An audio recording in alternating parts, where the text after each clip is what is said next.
to somebody who's come into town and come right to our set. Michelle, Malkin, welcome back. Thank you, and no kiss cam here. Yeah, absolutely not yet. But I do want to get your impression of Bill Clinton's 48-minute speech last night. Any surprises? Do you think he was effective in endorsing President Obama? Who's surprised after years and years of covering him when he was in the White House? Is it any surprise that he was undisciplined, self-indulgent? These are the adjectives that came out of the headlines there. And you wonder, what does this serve other than Bill Clinton's ego? I thought he was sincere, didn't you? I think it does wonders for President Obama. I mean, if you believe the stories that they don't love each other that much, then for President Obama to ask Bill Clinton to have this kind of huge role at the convention, I think he needs him. Yeah, but what did he need? He needed reinforcing of the rank and file of the Democratic Party. He's getting plenty of that. Hold on while the street sweeper goes by. Just made a U-turn.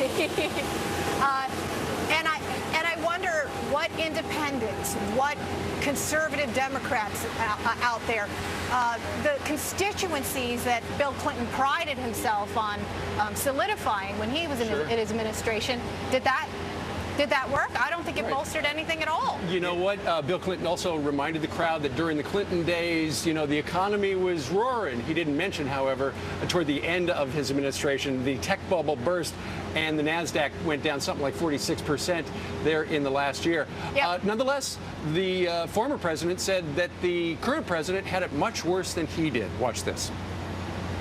President Obama started with a much weaker economy than I did. Listen to me now. No president, not me, not any of my predecessors, no one could have fully repaired all the damage that he found in just 4 years. Well, the question is, did he do everything he could to fix it? Yeah, well, in response to that particular soundbite, of course, you don't measure yourself, if you're Obama, by Clinton's standards. We should measure him by Obama's own standards. And Obama himself said that he should be out of there after 4 years if he didn't do the job. Yeah, he did say that. So let's not have the excuses. I mean, Clinton last night used the term alternative universe, and I really felt like I was in it on that. Let's talk about the other chaos that was unfolding right before the big night for Bill Clinton. And it had to do with the Democratic platform. So amazingly to many people, the day before they took out the one reference to God left in the platform. Yes. And they also said that Jerusalem basically was not the capital city of Israel anymore. Yes. Then Mayor Villagrosa from LA comes back out there to take another vote. What did you make of all this? Right, and then he has his Sherpa handler behind him whispering in his ear because he doesn't know what the heck to do. If anybody missed it, Michelle, we've got it. It is a bit of a train wreck. Here's the LA mayor with the vote that didn't go right. All those delegates in favor say aye. All those delegates opposed say no. In the opinion of the... Let me do that again. All of those delegates in favor say aye. All those delegates opposed say no.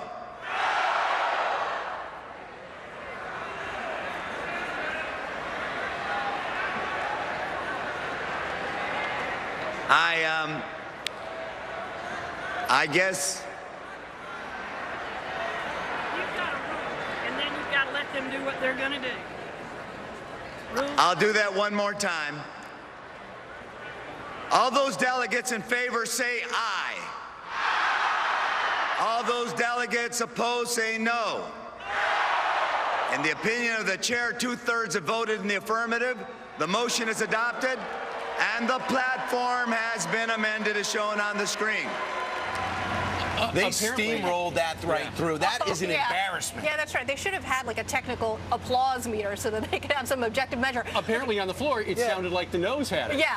But the thing is, if the DNC is trying to mainstream itself, this was not a really good way to do it. If you actually look at the platform and the wording of the controversial use of God, what they had said was, the quote, I think, was something like, government serves to enhance the, quote, God-given potential of every person. And this causes this ruckus to say God-given So potential. do you think the bigger picture is you saw exactly how the Democratic Party feels? Yeah. And so they're not denying that it was a mistake. It was not a mistake. That's right. I mean, and this naked reveal, I think, is very, very Right, and there's one How more does the thing. president factor into that? Because apparently the reporting this morning is that he approved the platform to take those two words out. And then he was the one who demanded that they get put back in. Could it be a political situation going on here? I mean, do you really believe both of those stories?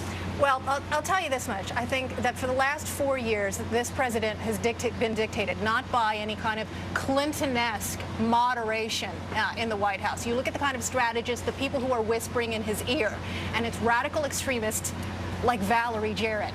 And finally, after 4 years, this is dawning on people that it's not merely a matter of pragmatic politics, but, you know, listening to and indulging and pandering the kind of people who boo when you say God. Now, Michelle, there's one person going to speak tonight. That usually the vice president speaks last night.